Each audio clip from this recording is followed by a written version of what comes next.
The following trailer is rated S for spoilers. From the developers of games that desperately want to be movies, but instead give us stuff like this, Jason!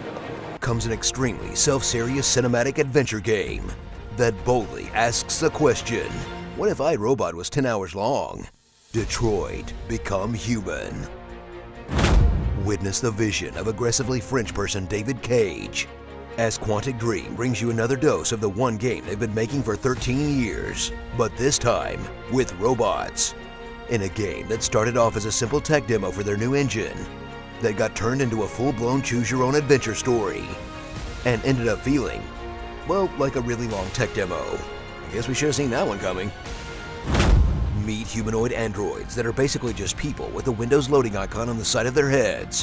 When they suddenly develop free will and emotions for some reason, they'll rise up against their objectively horrible human masters in a revolution that will be completely overshadowed by their inability to open a door.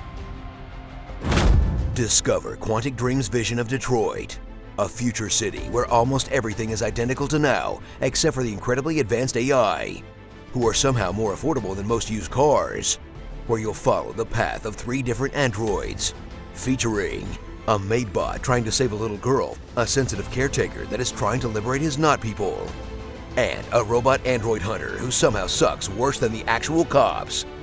Watch as Become Human throws every sci-fi story about artificial intelligence into a giant blender and hits you with an absolute smorgasbord of tropes like robots doing art, robots finding love, partnering up the hard-boiled cop who hates robots with a robot, horror robot junkyards, and of course, stripper bots.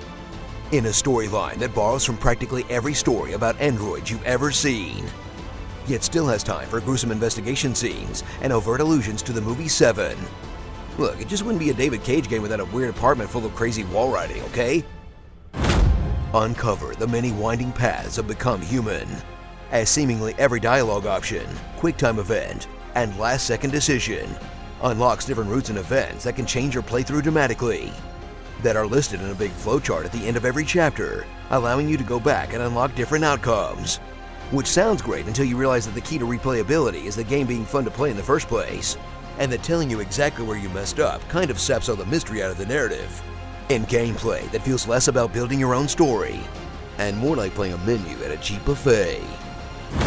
Gyrate those thumbsticks for that classic Cage gameplay once again, as you interact with the world through a series of directional prompts, quick-time events, and button holds, but are still mostly used to force you to do mundane stuff like taking out the trash in the name of realism, when 90% of the time, you'd rather just put down the controller and watch, until you unlock the secret best way to play all Quantic Dream games, failing as much as possible on purpose. So achieve that sentience, and get ready to rise up against your human masters in a game that tries to create a touching narrative about free will, humanity, and coexistence, but ends up coming off just like the androids do, pretty to look at, but completely generic. Look, if even the UI wants to leave, you know something's wrong.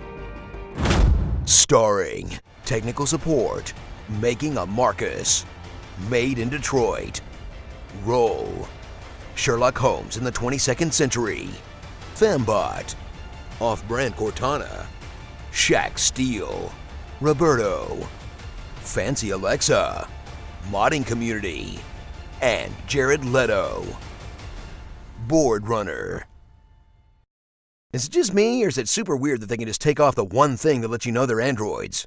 And why does Connor have to taste blood to scan it? Why would you design these things like this? I need a nap.